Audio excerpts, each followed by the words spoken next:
Okay, welcome. I am in a Cube Draft 8.4. Really excited about coming back to cubing. I love it a lot. We've got some really sweet options here. I think there are only three, possibly four decent options, but I think really three. I think the three options here: Armageddon, Channel, and Frost Titan. Channel obviously very broken. You really do have to get some colorless threats. I have powered out an early tooth and nail with it, but really you're only accelerating a couple of turns as opposed to accelerating by 9 turns. But I love the Titans a lot, and Frost Titan is, I think, one of the best. I'm going to really... I can see myself regretting passing the Channel. I'm really stuck here because I absolutely love casting Titans. No, I have to take Channel. It's important to note that with the power gone, you don't have to be as broken as with the power. You don't have to try and be so degenerate. You can just go for a powerful fair deck. You see, if I took the Frost Titan there, I'd slam the Sun Titan and just go into a sweet blue-white control. You've got both of your threats, and it'd be really easy to pick up some other controlling cards. But as it is, I've got a Channel with no great green cards. The best green cards here are Everton's Pilgrim, an Ancient Tomb, and I'm going to take the Pilgrim. I'm committing myself really early here, which I don't like to do. Hello. Alright, well, I'm happy about this. I needed something to go with Channel. You may have noticed the Mindslaver in the last pack, that I'm not going to channel out a Mindslaver. Yeah, that's just not something I'm planning to do. Here, we have Primal Command, which I like a lot. Other than that, though, the most powerful card, probably Sheoldred. Definitely Sheoldred. Obviously, I'm not taking these two Orzhov lands. Yeah, you've also got the Enabler here for a Reanimate deck. We're obviously not going in that direction. Seal of Primordium is really nice. I don't know if I'll wheel that. I mean, I'm guessing the last couple of cards in the pack will be Tibalt, Undermine, maybe Lead the Stampede, but I'm taking the Primal Command. Alright, well, I'm hoping these are just... It's just coincidence that there's not much green in these packs, because otherwise we're going to have a problem. I might have to go into a second colour here and hedge my bets. I don't know what that's going to be, though. I don't want Elite Vanguard. We've got a Chroma. A Chroma's not the kind of threat I want in a ramp deck. When I play a threat in a ramp, I want it to affect the board immediately. I want it to basically mean you can't attack me anymore. I'm going to win now. Like Ulamog. Or the other Chroma, Angel of Wrath. You know, she's vigilant and haste, so she comes down and affects everything immediately. I'm going to take the Blood Gift Demon here. That Liliana is bad. I wasn't interested in the slightest in her. She meant nothing to me. Oh, here we go. Devoted Druid. This is, for me, the most important card in a ramp deck. Being able to... Oh, no, hold on, I may be... Yes, sorry. I am thinking correctly. For me, this is the most important card. Being able to go from 2-drop to 5-drop is incredible. And a turn 3 Primal Command, fetching my a creature to play next turn as well as bouncing their land is, one of the many ways I've just had scoops and, just gone to free win pretty much. It's actually quite a broken thing to do. So let's see here. I don't really want any of these cards. Yorgwill is going to be terrible. I'm going to take...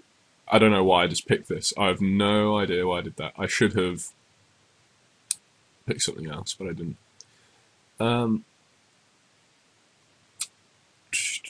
sorry. I didn't actually mean to pick this. I meant to pick the thing above it. I can't remember what it was, though. I was thinking... it's a big guy, but obviously we can't cast it. There's no way we're going to cast it, unless we pick up Coalition Relic. Here, I'm probably just taking this. I don't want anything else here. They're all white cards. Okay. So we didn't... I think this was the pack with the Seal of Primordium. Maybe it was the next pack. I think I'll just take Grove of the Guardian. I'm obviously not playing anything else. Oh, Puppeteer Click. Well, it's a possibility.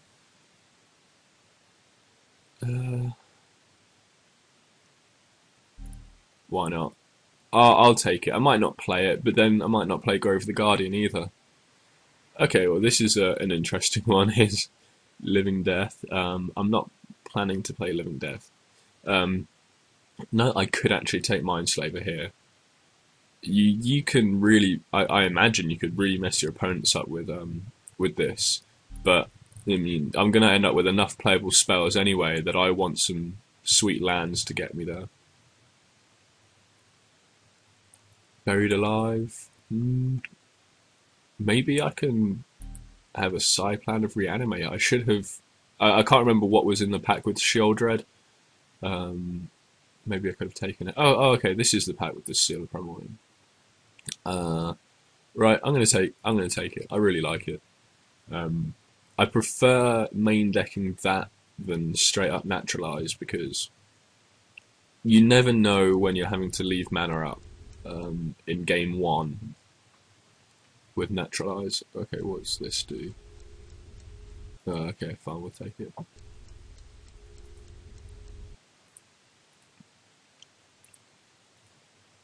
Yeah, so I'm not actually very happy with where this deck is right now. I mean, I don't have many playables, and it's a bit upsetting. Right, so let's see. So, notable cards here, you've got Vampiric Tutor, which is very strong. Profane Command, which can end a lot of games, just fireballing out. I'm taking Sundering Titan though. I mean, it's a win condition. Obviously, I mean, I've got Channel, so I really need to move it all in on Channel. It looks like I'm not going to get many playables pack 3, so I might actually be stuck with a fairly under the par power deck.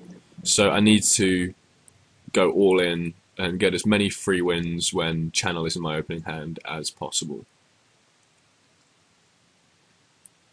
Okay, got a couple of options here. I didn't realise Tauran was in the cube. That's a cool one. So we've got Thornling, Armada Worm, Farseek, Mulchambler. I mean, I'm wheeling something here. There's also Pernicious Deed, but I'm not actually certainly black yet. Let's see what you can gain. Haste, Trample, you can get big, Indestructible. These are really sweet win condition. Very strong. I don't think I'm taking them, no. I think I'm taking either Farseek or Pristine Talisman, because either of these 4 big green guys can go in my deck quite happily. I'm not going to will Pernicious Deed, but if I did, that would be more of a signal for me to maybe go black. Even though I prefer Pristine Talisman in my decks, I've not actually chosen a second colour yet, and I don't really have much fixing. Farseeker's a lot better in this cube now that the signets are gone, so I'm taking that. Alright, here we got Platinum Angel, another sweet one, but it's really not as good. I mean, Eternal One Platinum Angel is just a 4/4 flyer. I mean, turn 2, sorry. And turn 2 4/4 flyer is only actually accelerating you in power terms, probably by about 1 or 2 turns, because it's quite possible for them to, I don't know, just power out a turn 3 Calciderm and Blastoderm and bash you in the face with that. And yeah, I might even wheel this. Here I'm taking Kodama's Reach. I know Strip Mine is incredible, and I said I'm going to get enough spells that I want good lands, but Kodama's Reach is incredibly important in the ramp decks. You can have a land light hand, and then just play a Kadama's Reach, and all of a sudden, all your mana problems are gone for the next, well, at least one turn, but often further. It just gives you a lot of breathing room. Okay, here I don't like Heartbeat of Spring, because if your play is to get mana advantage over your opponent, having a mirrored effect is just not really what you want. I've been impressed with Ulvenwald Trekker in Cube. I'm hoping I'll wheel it, because I think if I take a Bayou here, maybe the other green player will take Heartbeat. Although it is silly that I'm taking Bayou in order to splash black, yet I've already passed Pernicious Deed and Maelstrom Pulse, which are probably the best black cards to splash. But I'm still going to do it because we have Farseek, and if I do splash black, I don't want a lot of swamps in my deck because of Channel. Okay, yeah, Leatherback Baloth. I mean, getting a turn 2 Angel is fine, but you can have just as good a board position by slamming the Leatherback Baloth. Alright, so what do we have here?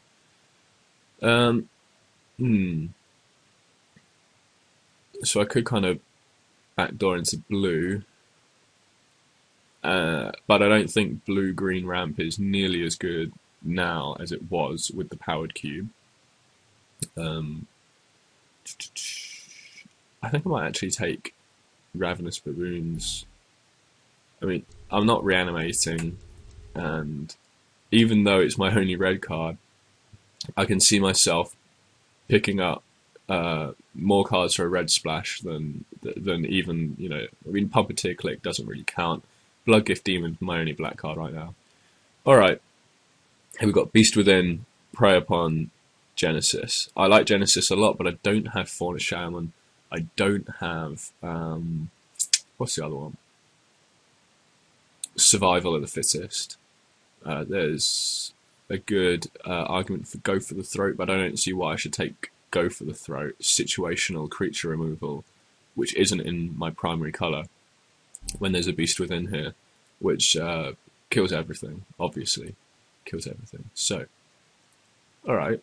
Well, this is a good sign. Again, there's Abrupt Decay.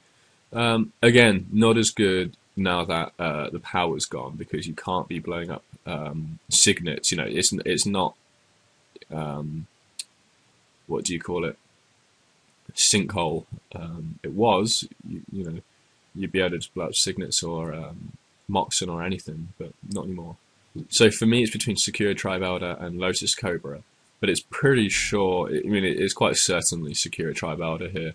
I need some more turn 2 effects, and Lotus Cobra is not guaranteed to get there. I don't have any fetch lands. Right, this is great. I didn't expect to see so many late green cards. We've got Rampant Growth and Auron Viper. I like Auron Viper a lot. But yeah, my curve is horrid. Got nothing to do. I'm not taking Yeva. She's cool, but I mean, she's a trick. But I mean, what are you gonna? Yeah, no, not a huge fan. I'm taking Rampant Growth.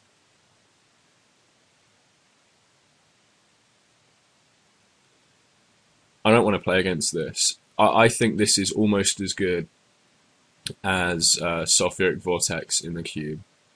I play this in my Legacy Burn list. I think I'm one of the only people that I know to play it, and it's incredible. It is extremely powerful and extremely terrifying. Whoa! I will Pernicious Deed. Well, maybe I'm just playing that. I don't have many mana guys. I've got 2.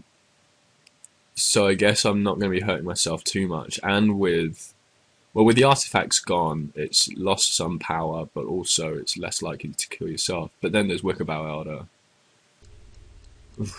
Oh, go on. Sure, we'll play it. I think I'm going to need some removal here anyway. Okay, Vindicate's really tempting here. I've got a Sunpetal Grove, I've got Alison's Pilgrim, and loads of ways to get multicolored mana. I mean, okay, this is fine, but there's a lot of ways it can get killed, whereas Vindicate, I'd love to have the nut draw of turn 1, Mana Guide, turn 2 Vindicate, turn 3 Beast Within, and just set them back. I'm a bit scared by having this here, but I know people don't like to see hate drafting an awful lot. I'll take Leatherback Baloth again. I'm not playing it because, oh, sweet. Alright, well, I guess no one else has got, oh, very nice. I guess no one else has got Fauna Shaman or Survival